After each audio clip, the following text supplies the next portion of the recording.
Baik, Assalamualaikum warahmatullahi wabarakatuh. Sebelumnya saya ucapkan terima kasih kepada Bapak Dr. Wahyudin MT yang sudah memberikan kesempatan kepada saya untuk mempresentasikan mengenai seperti apakah sih pembelajaran berbasis multimedia itu.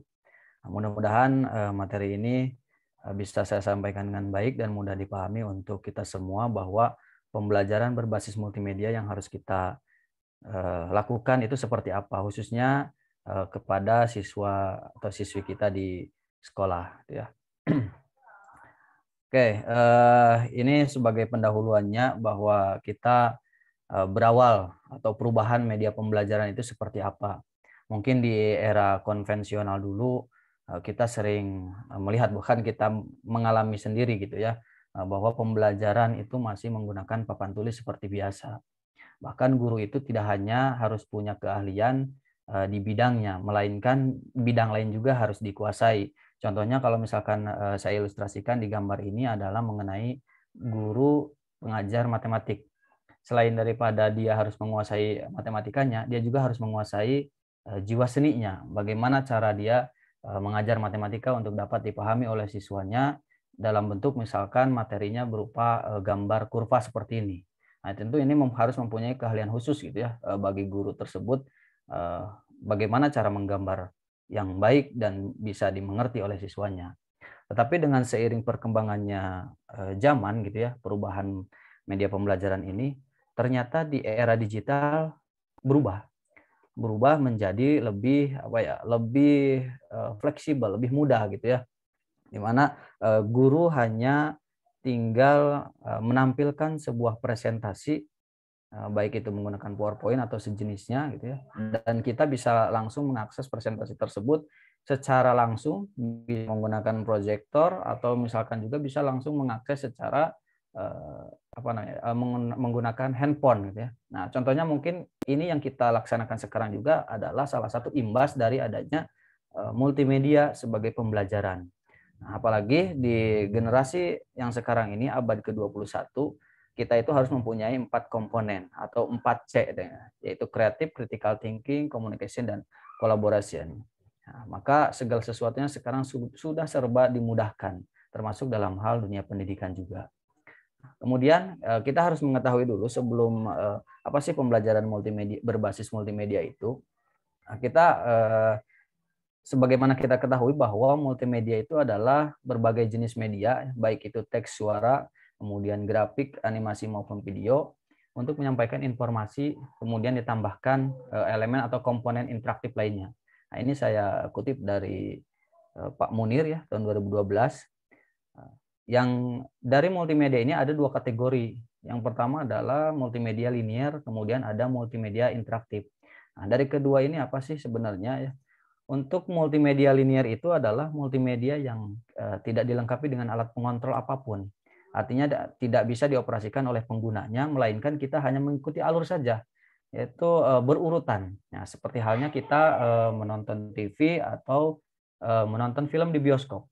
Nah, kita tidak bisa ingin misalkan nonton film apa ya, Ikatan Cinta misalkan gitu ya, kita percepat nih karena tidak segera tertabrak nih pemerannya gitu ya, kita percepat. Nah, itu tidak bisa kita lakukan kalau misalkan konsepnya adalah multimedia linear, atau juga kita menonton film di bioskop. Kita ingin segera berakhir, itu tidak bisa juga gitu ya. Nah, kita harus mengikuti secara berurutan atau secara sekuensial. Kemudian untuk yang multimedia interaktifnya adalah multimedia yang kita bisa kontrol sendiri.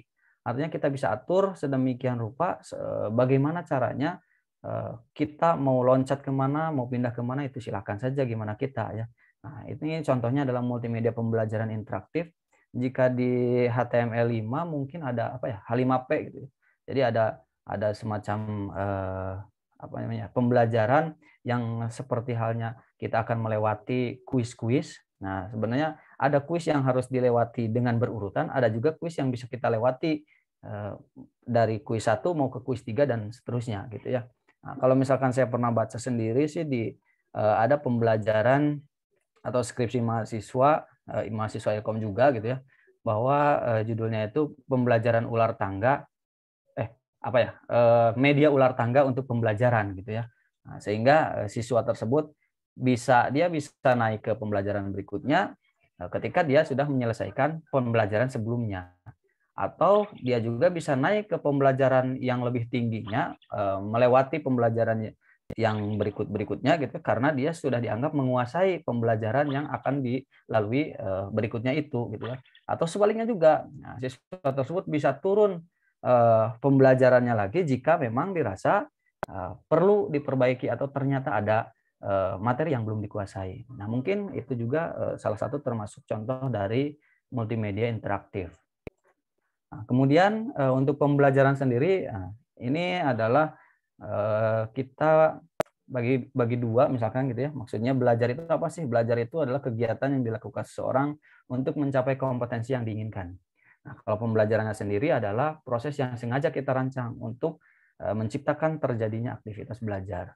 Nah, jadi kita udah tahu nih multimedia itu apa, kemudian pembelajaran itu apa.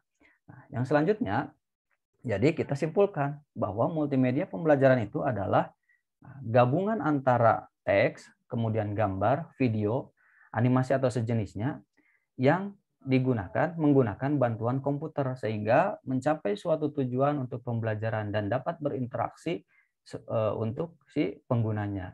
Nah, itu multimedia pembelajaran.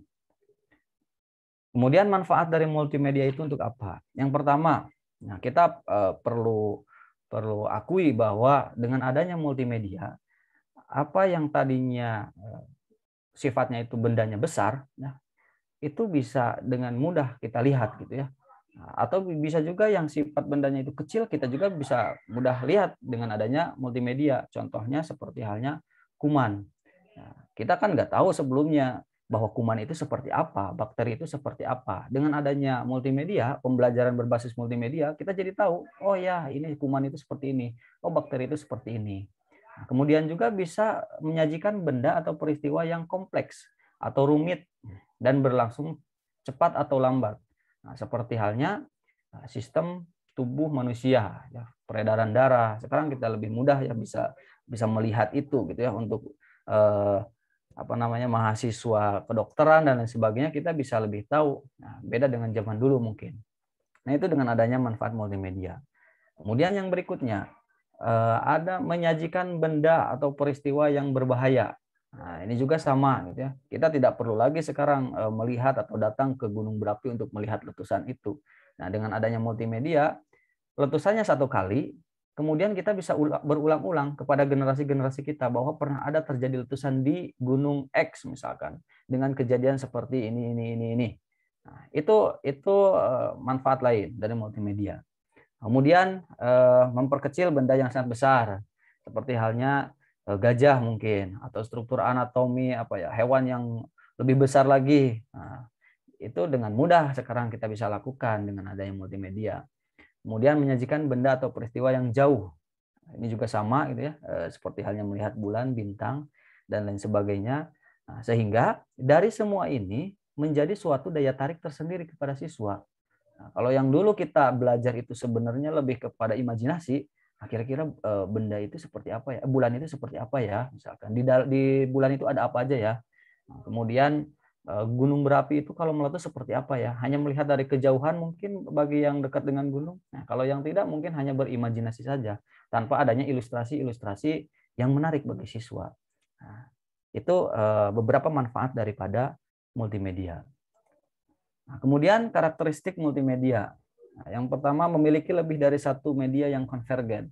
Artinya multimedia itu tidak hanya boleh satu, misalkan boleh audio saja, boleh video saja gitu. Nah, ini salah satunya adalah menggabungkan antara audio dan video atau audio dan visual.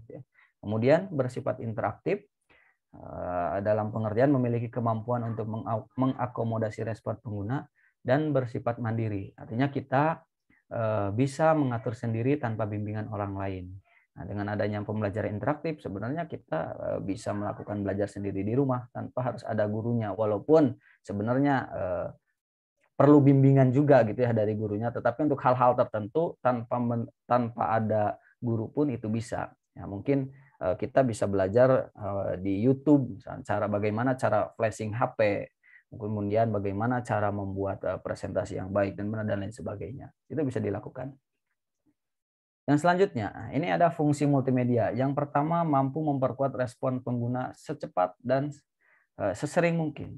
Yang kedua, mampu memberikan kesempatan kepada siswa untuk mengontrol laju kecepatan belajar sendiri. Nah, ini mungkin yang tadi saya contohkan terkait apa ya, ular tangga itu ya. Jadi media pembelajaran dengan ular tangga. Kemudian mampu memberikan kesempatan adanya partisipasi dari pengguna dalam bentuk respon, baik berupa jawaban, pemilihan, keputusan, percobaan, dan lain-lain. Nah, kalau menurut riset mengatakan bahwa 20% manusia itu menyerap dengan apa yang mereka lihat. Nah, kemudian 30% dengan apa yang mereka dengar atau yang kita dengar. Kemudian 50% dengan apa yang kita dengar dan apa yang kita lihat. Kemudian 80% apa yang mereka lihat, mereka dengar, dan mereka lakukan. Nah, ini yang sekarang kita terjadi gitu ya dengan multimedia. Kita bisa melihat, kita bisa mendengar, kita juga bisa langsung mempraktekannya tanpa harus menunggu waktu dulu gitu ya. Karena bisa langsung secara digital. Kemudian ini ada beberapa format pembelajaran dengan multimedia. Yang pertama itu dengan tutorial ya. Jadi format ini selayaknya materi disampaikan oleh guru atau instruktur. Format ini juga misalkan materi akan berlanjut jika sudah dapat menjawab pertanyaan yang diberikan. Jika belum mampu, maka mengulang di bagian materi tersebut atau remedial. Nah, ini tutorial, langkah-langkah gitu ya. Nah, kalau langkah-langkah kan biasanya kalau kita install aplikasi juga, kalau belum di checklist, tidak bisa di next dan seterusnya. Itu tutorial. Kemudian ada drill and practice ya. Nah, ini format ini untuk melatih keterampilan dalam penguasaan konsep. Nah, contohnya misalkan apa ya, diberikan soal yang banyak gitu ya, atau diberikan soal yang berulang-ulang. Nah, tetapi dengan kombinasi soalnya juga gitu ya. Nah, ini ada namanya drill and practice ya, kemudian ada simulasi. Nah, format ini seolah-olah terjadi seperti halnya dalam dunia nyata. Misalkan dengan adanya multimedia kita bisa mensimulasikan bagaimana cara mengendarai mobil, bagaimana cara mengendarai pesawat ya, atau bagaimana cara mengendalikan pembangkit listrik dan lain sebagainya. Dan yang terakhir ada multimedia pembelajaran yang formatnya itu adalah game. Artinya menerapkan permainan dalam pembelajaran sehingga siswa itu tidak menyadari bahwa sebenarnya mereka ini sedang belajar. Hanya tiba-tiba selesai saja. Mungkin ini perlu dikembangkan lagi untuk saat ini. Seperti apa yang terbaik untuk siswa? Bagaimana caranya membuat pembelajaran berbasis multimedia dengan formatnya adalah game. Karena kita tidak bisa pungkiri bahwa siswa sekarang ini lebih tertarik main game dibandingkan dengan kita belajar. Nah, bagaimana ini tugas kita sebagai pengajar? Mungkin bagi yang mengajar, gimana caranya supaya siswa lebih tertarik ke pembelajaran dengan format game ini. Baik, yang selanjutnya. Nah, untuk sistem pembelajaran berbasis multimedia ini, apa sih sebenarnya yang harus kita lakukan terkait pembelajarannya? Nah, mungkin saya ngambil dari contoh RPP lah ya. Nah, di RPP itu biasanya ada judul. Nah, kemudian di di pembelajaran berbasis multimedia juga biasanya kita ada judul. Nah, judul yang harus kita buat, misalkan ketika bikin presentasi supaya siswa itu lebih menarik, maka judulnya itu jangan dibuat kaku, ya, tetapi harus dibuat lebih menantang dan menarik.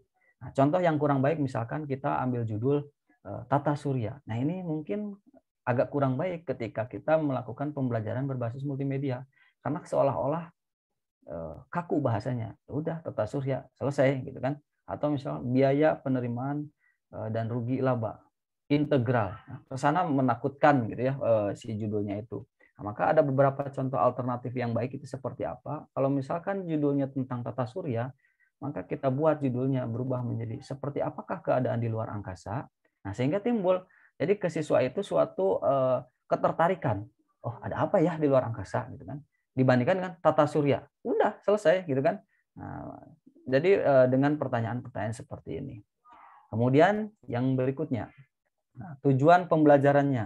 Nah, dijelaskan. Nah, misalkan contoh yang rumusan yang kurang baik. Setelah mempelajari media ini, siswa akan dapat menjelaskan terjadinya jantung koroner. Nah, Ini sebenarnya agak agak jadi bahan pertanyaan juga, jantung koroner itu bisa dipahami dengan berapa lama kalau dari segi waktu dan lain-lain gitu ya.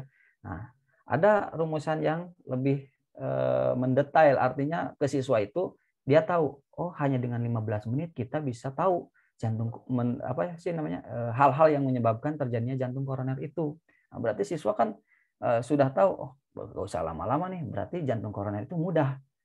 Mengenali jantung koroner itu mudah ternyata, tidak sesulit yang dibayangkan yang harus apa-apa dan lain sebagainya. Nah, sehingga dari pemberian atau apa namanya, waktunya diberitahu dulu, artinya si siswa menjadi, oh ya cuma sebentar nih, kayaknya ini. Nah, jadi ke sana sih arahnya respon siswanya itu, lebih apa ya, lebih tertariknya ke sana gitu.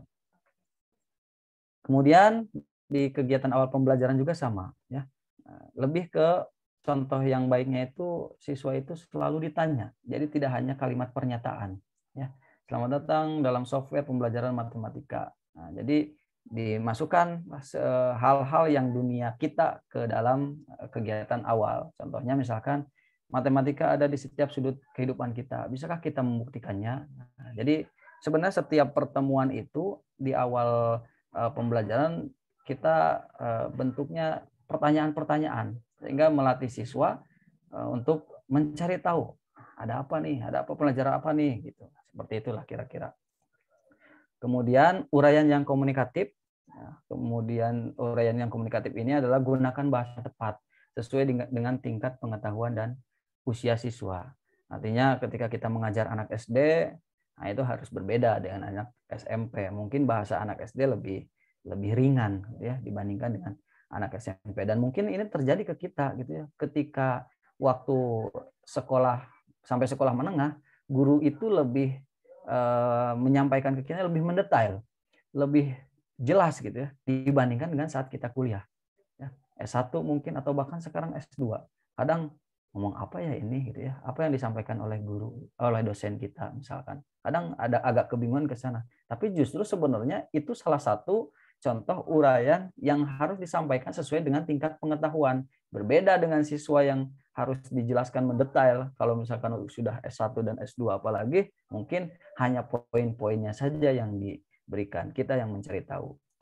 Kemudian ilustrasi dan simulasi yang relevan. Artinya dengan adanya multimedia ini tentu kalau misalkan kita mau menampilkan gambar, menampilkan apa sesuai dengan apa yang kita jelaskan, gitu.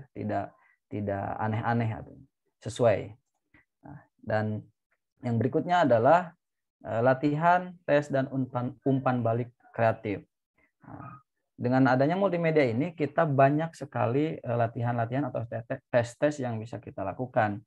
Nah, tetapi ada yang perlu kita perhatikan juga, bahwa tes yang seperti apa yang harus kita berikan kepada siswa kita, sehingga lebih menarik juga. Nah, hindari penggunaan pilihan ganda atau pilihan benar atau salah. Nah, hal ini sebenarnya dimaksudkan supaya siswa lebih mencari tahu lagi atau lebih kritis lagi. Karena jika kita memberikan soal pilihan ganda atau pilihan benar dan salah, itu siswa akan tidak berkembang gitu ya pemikirannya. Tinggal hitung kancing ya, hitung kancing baju dan lain sebagainya sudah bisa dilakukan gitu kan. Nah, gunakan soal jawaban singkat. Nah, ini bisa dilakukan daripada kita menggunakan pilihan ganda. Kemudian gunakan pengacakan soal. Nah, ini juga menghindari mencontek salah satunya, kemudian supaya siswa lebih terfokus juga. Yang selanjutnya, berikan umpan balik yang memuji dan jangan memojokkan atau menyakitkan. Sekalipun siswa itu belum sesuai harapan kita, nah, tetapi jangan sampai kita memberikan suatu hal yang menyakitkan untuk siswa. Selalu dimotivasi siswanya agar lebih baik, diberikan stimulus-stimulus yang lebih meningkatkan motivasi dia untuk belajar. Kemudian, tes tidak hanya berupa tes tulis, tetapi dapat menggunakan game atau simulasi. Dan yang terakhir, tes menarik seperti memberikan clue dari pertanyaan yang diberikan. Itu latihan, tes, dan umpan balik kreatif. Nah, ini ada beberapa tips dalam aspek desain pembelajaran. Yang pertama adalah pilih materi yang tidak bisa dilakukan oleh siswa sehingga memerlukan aspek visualisasi. Nah, kita buat visualisasinya sehingga siswa memperhatikan kepada pembelajaran kita. Kemudian libatkan siswa dalam setiap aktivitas multimedia pembelajaran. Tampilkan simulasi dan animasi yang meningkatkan penguasaan konsep dan rasa ingin tahu mengenai materi yang diajarkan. Kemudian tanamkan kepada siswa kita prinsip 4C. Artinya 4C itu kreatif, selalu mencari hal-hal yang dirasa atau siswa itu melatih kreativitas dirinya, kemudian critical thinking untuk selalu bertanya secara kritis, kemudian berlatih untuk berkomunikasi sesama temannya, harus bisa saling mengenal, itu salah satu contoh sederhana dari komunikasi. Kemudian berkolaborasi, artinya mampu bekerja sama dengan tim gitu ya, atau dengan nanti rekan-rekannya. Baik, mungkin ini referensi yang saya gunakan terkait pembelajaran berbasis multimedia ini. Ada 3 referensi. Mudah-mudahan apa yang saya sampaikan ini bisa dipahami ya, secara cepat sekali menurut saya. Mudah-mudahan dapat dipahami oleh semuanya. Saya mungkin tunggu kritik dan saran terkait apa yang saya sampaikan. Terima kasih. Mangga barangkali ada yang perlu didiskusikan. Ya, sudah bagus Pak Asep. Tampilannya juga sudah meyakinkan ya dengan model seperti ini. Jadi memang multimedia ini terobosan baru ya dari dunia pendidikan, di mana menggabungkan 3 jenis bentuk, yaitu suara, gambar, dan animasi atau gerak ya, video. Jadi memang dulu itu kan hanya mendengar saja ya, artinya guru mengajar itu kan mendengar saja. Kemudian ada inovasi baru dengan gambar-gambar ya, dengan slide ya. Nah, sekarang digabung dengan bergerak atau animasi ya, atau video ya. Nah, sehingga pemahaman siswa semakin lebih mudah terserap ya. Tadi disebutkan 80% ya itu mudah ditangkap dengan media yang gabungan tadi ya. Kalau mendengar mungkin lebih sedikit ya, kalau melihat agak mendingan ya. Nah, kalau melihat film, nah itu lebih mudah diingat lagi ya. Nah, tapi mungkin yang jadi pertimbangan kan tidak semua materi ini bisa disampaikan dengan multimedia ya. Misalkan kalau di tempat atau mengajar apa ya, di tempat yang kebutuhan khusus ya mungkin multimedianya berbeda ya, tidak semuanya ditampilkan ya. Tapi secara umum memang multimedia ini sangat membantu guru dalam menyampaikan materi, membantu siswa dalam memahami materi ya. Bentuknya juga banyak ya, sekarang sudah ada multimedia interaktif ya.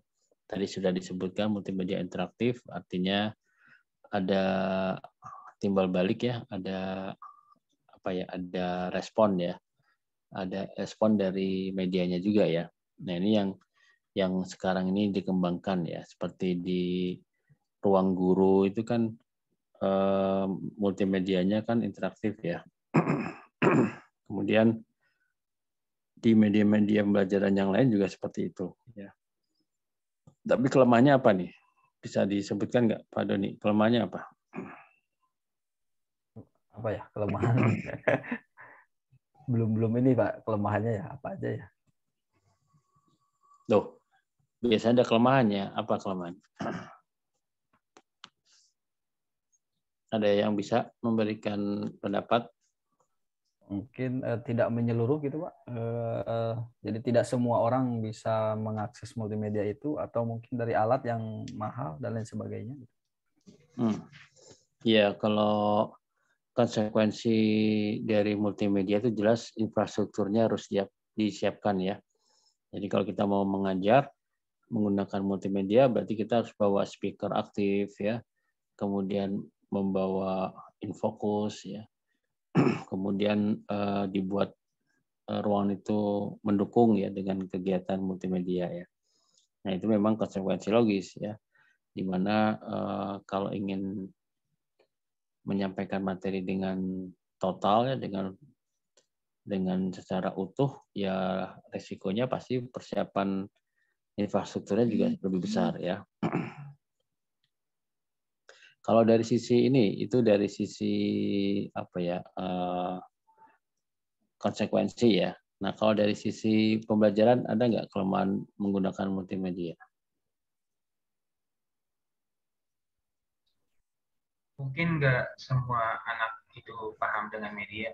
Terkadang kan kebanyakan sekarang kalau misalnya dikirim beberapa contoh media gitu, model pembelajaran kayak video atau gambar, kadang-kadang anak masih tetap kurang paham, jadi pengennya dijelasin oleh gurunya langsung. Gitu ya. Itu berarti level pendidikan menengah ke bawah atau menengah ke atas tuh? Lebih ke SMP, lebih ke SLTP, menengah ke bawah. Menengah ke bawah ya? Iya. Iya, memang multimedia itu cenderung untuk yang sudah bisa berpikir mandiri ya. Nah, kalau yang SD ya dikasih multimedia, memang dia apa ya? Dia bisa cepat menangkap ya, cuma kurang bisa mengena kalau memang itu gambarnya atau contohnya itu sulit dipahami ya. Artinya kalau anak SD itu betul-betul yang real gitu.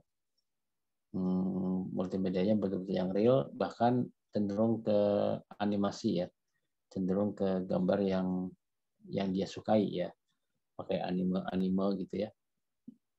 Kalau untuk anak menengah ke atas ya, biasanya kan sudah langsung yang berpikirnya itu yang real gitu ya. Maksudnya kalau ada multimedia juga yang orang gitu ya. Kalau dengan animasi juga sudah nggak suka lagi ya. Makanya ruang guru itu kan beda ya kalau kita lihat video pembelajaran ruang guru untuk anak SD, SMP, SMA itu pasti dikemasnya berbeda ya. Walaupun semuanya itu menggunakan konsep multimedia. Mungkin anak SD itu lebih cenderung ke animasi ya, gambar-gambar kartun ya. Tapi kalau anak SMA mungkin sudah gambar yang real ya. Ya, jadi multimedia tadi ada jenisnya ya, Pak Asep, apa aja tadi jenisnya?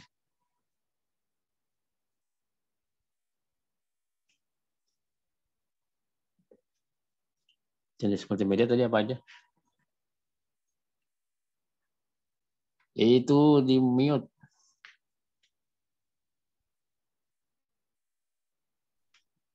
Oke, jenis multimedia. Bentar, Pak. Mana jenisnya? Ini format mungkin ya, Pak? Ini ada 4. Ada yang tutorial, kemudian ada drill and practice, kemudian ada simulasi dan game. Ya. Nah, ini jenis-jenis multimedia ini pasti memiliki kegunaan masing-masing ya.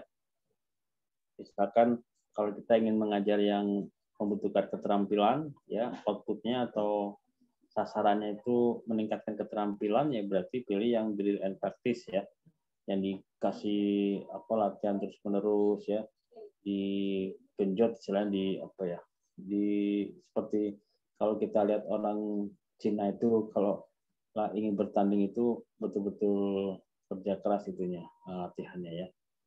Nah, sehingga output itu keterampilannya betul-betul dirasakan ya. Tapi kalau untuk anak-anak, nah ini multimedia yang bertipe atau jenisnya itu game ya. Kemudian kalau ingin mencontohkan suatu pelajaran yang sifatnya penggunaan operator ya atau penggunaan alat, ya biasanya pakai simulasi ya. Kemudian tutorial biasanya ini untuk menggantikan peran guru atau untuk pembelajaran mandiri. Nah, jadi dengan macam-macam jenis ini kita bisa memilih ya materinya ini mau disampaikan dengan multimedia tipe apa ya. Jadi kan harus kita lihat dulu ya, kita lihat materinya, kita lihat siapa siswanya. kita lihat tujuan sasaran materinya untuk apa ya. Nah, tapi secara keseluruhan multimedia ini menggabungkan gambar, suara, dan gerak ya. Ya, kalau kelebihannya pasti sudah ada ya, kelemahannya ya tadi sudah disebutkan. Ada lagi ya kelemahannya kira-kira apa?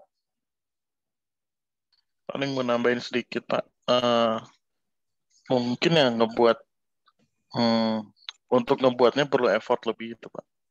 Sama setelah udah ada effort lebih, anak itu kemungkinan besar itu ya, atau ada kemungkinan bisa salah fokus gitu nggak sih Pak? Karena terlalu bagus animasinya, jadi materinya tidak tersampaikan, malah dia senang sama animasinya gitu sih Pak. Nah itu nggak tahu tuh, belum ada penelitian seperti itu. Tetapi kalau yang tadi disebutkan di awalnya bahwa pembuatannya itu susah, itu betul ya. Makanya video-video ruang guru itu saya yakin bayarannya atau pembuatan videonya itu pasti mahal ya. Karena begitu sulitnya ya kita menggabungkan animasi orang, kemudian teks dibuat satu kemasan yang menarik ya. Itu butuh effort yang tinggi ya dari sisi skill programmernya ya, kemudian skill desain interface-nya ya, kemudian skill juga dari sisi materi yang akan disampaikan ya, yang lebih singkat dan mudah dipahami ya. Nah, itu betul-betul butuh tenaga yang besar dan biaya yang besar juga ya. Itu memang satu sisi kelemahan yang bukan kelemahan, kalau saya menurut saya itu konsekuensi ya tadi ya, seperti biaya, infrastruktur, itu konsekuensinya ya. Ya, berikutnya ada lagi yang ingin kita diskusikan.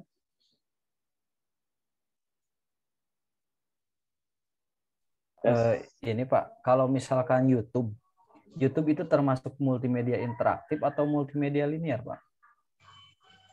Nah, yang disebut linear yang mana coba?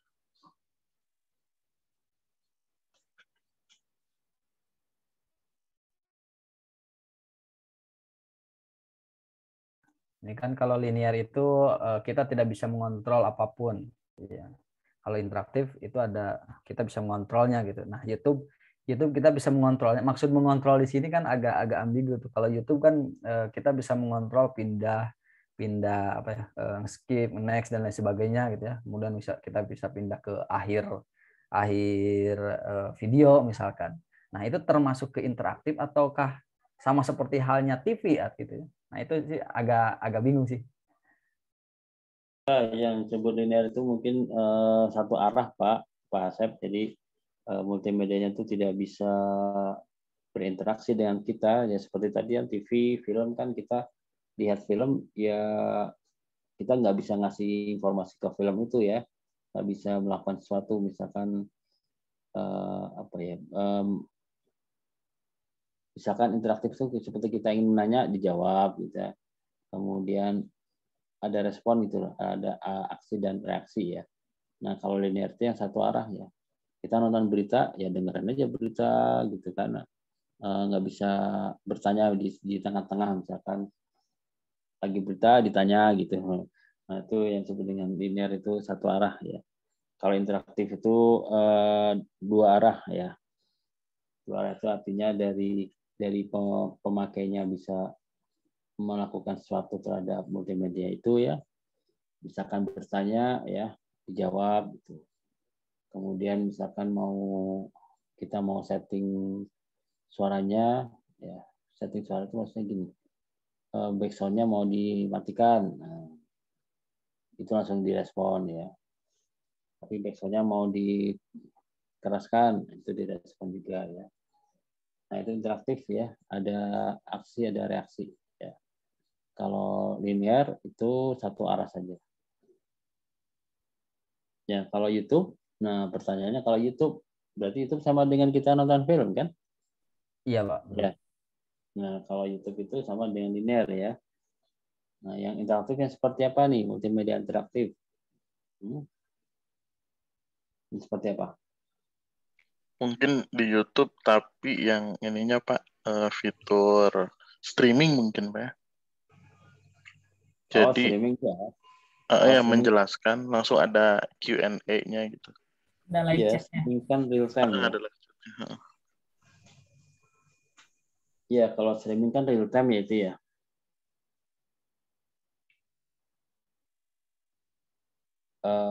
Walaupun ya kalau streaming itu kan YouTube real time ya. Iya, Pak. Betul ya. Kalau real time memang itu interaktif karena kita langsung bisa melakukan respon dengan YouTube-nya itu ya, dengan streamingnya itu. Ya, secara keseluruhan strategi pembelajaran melalui multimedia ini tidak terlalu banyak yang diperdebatkan ya, karena secara umum kita sudah tahu ya kelebihannya, kelemahannya, sehingga kalau kita gali lagi apa yang mau kita gali dari pembelajaran multimedia ini? Kira-kira mau digali apanya?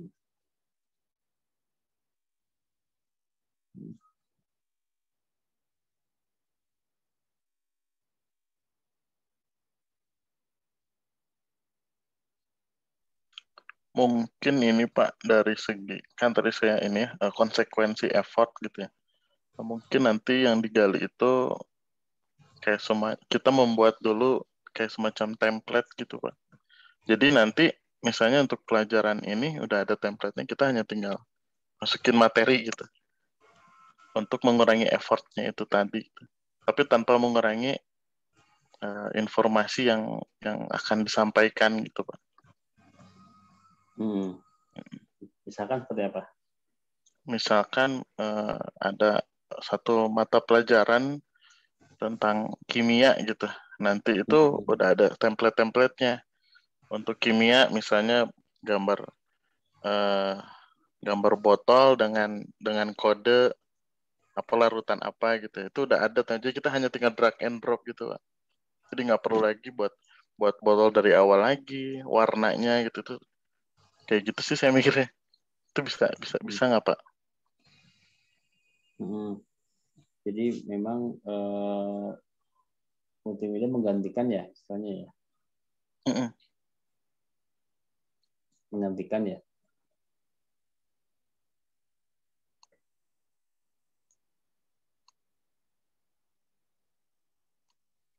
Ya Pak, maksudnya gimana? Maksudnya menggantikan atau gimana? Oh iya, menggantikan Pak. Menggantikan yang atau lebih sederhananya kayak gini Pak, misalnya kita menjelaskan komponen mesin mobil gitu. Nah, template-nya sudah ada gitu, disediakan di internet. Mesin mobil itu ya ada pistonnya. Tapi kan nanti dalam penjelasan itu kita nggak perlu buat piston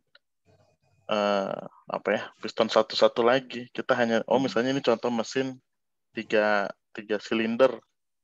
Template-nya sudah ada, kita tinggal masukin aja gitu. Itu, mungkin bukan template ya, framework sih Pak, lebih ke framework gitu untuk menggantikan. Pertanyaannya apa? Pertanyaannya ya untuk mengembangkannya ke arah situ bisa nggak apa gitu?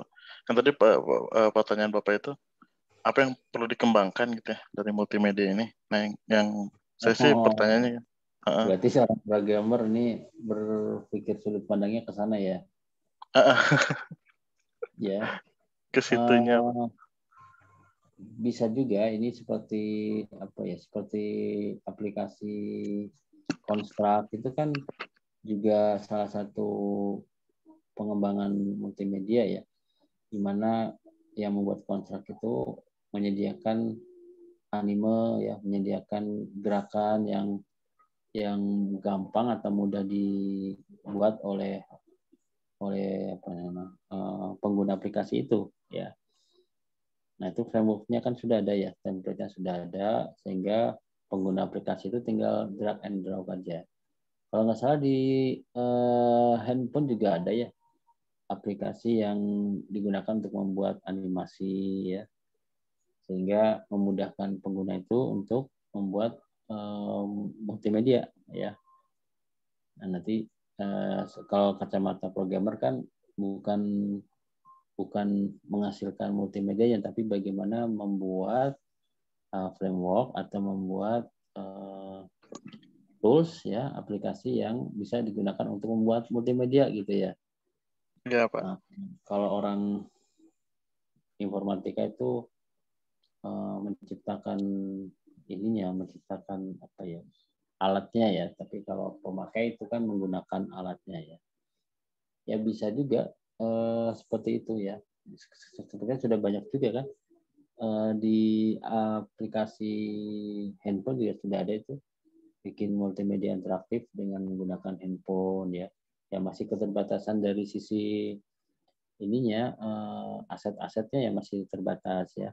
Tapi secara konsep sudah bisa dibuat itu. Yaitu mudah-mudahan bisa dibuat juga nih sama Bapak nih, membuat ini nih, sehingga bisa dijual ya. Jadi guru itu dimudahkan membuat media pembelajarannya itu sudah interaktif, multimedia sudah interaktif ya. Selama ini kan menggunakannya PowerPoint ya. PowerPoint itu walaupun bisa juga dikemas menjadi multimedia, tapi kurang hidup kalau nggak salah ya. Kurang hidup kalau kita pakai multimedia. Kalau pakai PowerPoint ya, walaupun ada juga sih yang bikin PowerPoint itu seperti animasi yang tidak terlihat kalau itu dibuat dari PowerPoint.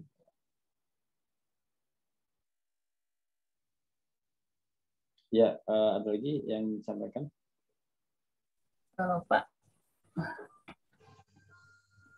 mungkin nggak Pak, kan tadi ada itu ya, ada drill and practice yang memberikan pertanyaan secara terus-menerus. Mungkin nggak Pak itu si drill and practice-nya di-combine misalnya dengan kecerdasan buatan. Jadi siswa itu dikasih pertanyaan terus-menerus sampai dia tidak sadar bahwa pertanyaan itu ada di atas level dia gitu. Jadi misalnya tuh pertanyaan dia itu siswa kelas 5 dikasih pertanyaan kelas 5, kelas 6 sampai dia tidak sadar bahwa itu udah pertanyaan level kelas 9 atau kelas 7. Itu mungkin nggak Pak yang drill and practice yang itu. Multimedia seperti itu, tapi belum kebayang kecerdasan buatannya pakai yang learning atau yang searching, itu belum kebayang juga sih. Kalau ide aja barusan. Ya kalau dibilang mungkin ya bisa juga, cuma kalau drill and practice itu biasanya ada materinya dulu yang disampaikan ya.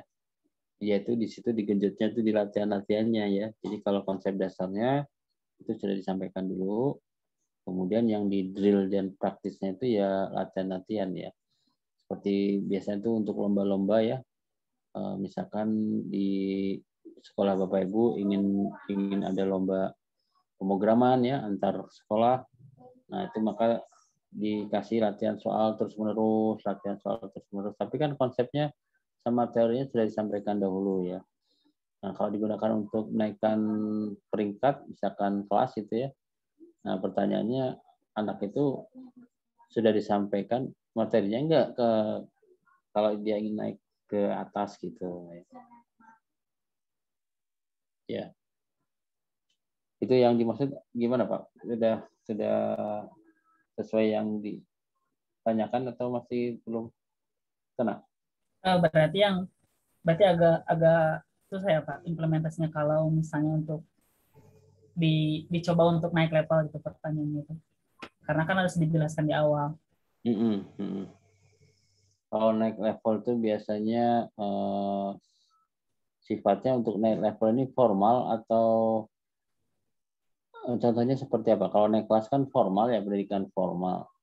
Kalau pendidikan formal kan nggak mungkin ya kalau sekarang itu bisa naik tanpa dikasih konsep atau pengetahuan dulu kan.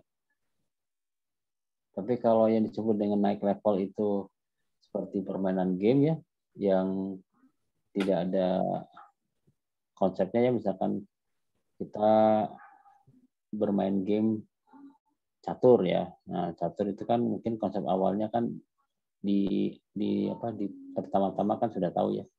Nah, terus naik level apa yang membedakan tingkat kesulitan musuhnya ya. Nah, itu masih bisa ya. Tapi kalau naik levelnya itu untuk pendidikan formal, sepertinya nggak mungkin ya. Misalkan anak kelas 1 SD ya, terus tiba-tiba naik ke SMP gitu tanpa dia dikasih materi kelas 2, 3, 4, 5, sepertinya nggak mungkin ya. Iya Pak.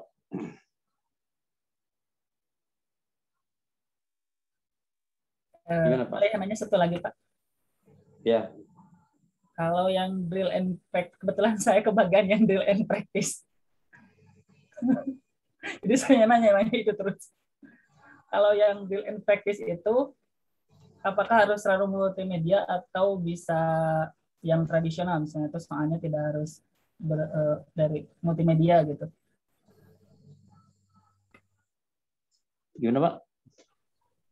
Kalau drill and practice itu apakah harus selalu multimedia atau bisa tradisional gitu atau konvensional?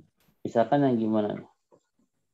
Misalnya itu kan tadi konvensional bisa, drill and practice itu kan sebenarnya itu kan mengambil dari model pembelajaran.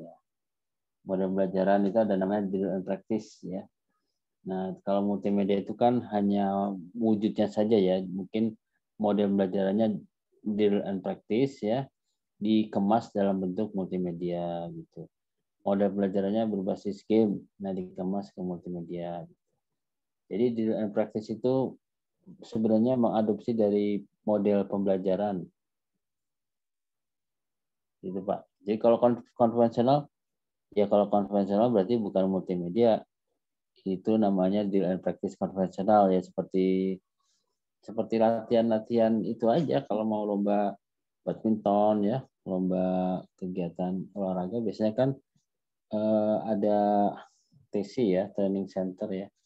Nah itu kan biasanya kan latihannya kan diperbanyak ya. Yang tadinya seminggu 2 kali bisa tiap hari. Ya. Tujuannya untuk meningkatkan skill. Nah, itu konvensional ya. Misalkan tidak pakai alat ya, langsung aja terjun ke lapangan. Tapi juga bisa juga kalau dikemas dalam multimedia ya mungkin kalau multimedia kayaknya untuk cabang olahraga hanya catur saja yang bisa sesuai gitu ya, relevan dengan kegiatannya. Kalau badminton pakai multimedia nggak mungkin ya, pagi main bola di game main bola itu ya jago, belum tentu di lapangan jago ya. Tapi kalau catur, nah itu masih bisa memungkinkan ya, jago di apa namanya, di aplikasi atau di software, itu bisa juga jago di lapangannya. Ya Pak, jadi jawabannya bisa drill and practice, apakah bisa konvensional? Kalau konvensional berarti bukan multimedia gitu ya. Dan drill and practice itu mengambil dari salah satu model pembelajaran. Ya, ada lagi yang ingin disampaikan?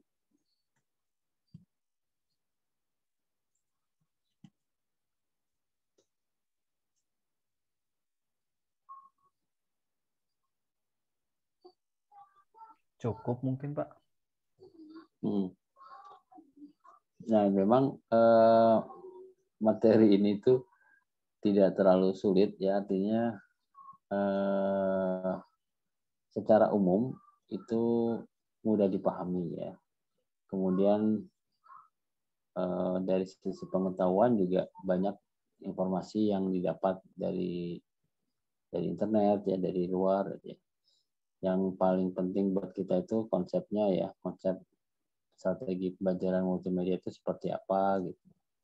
Kemudian kelebihannya apa, kekurangannya apa, kemudian cocok untuk level pendidikan apa gitu. Nah, itu yang kita pahami ya.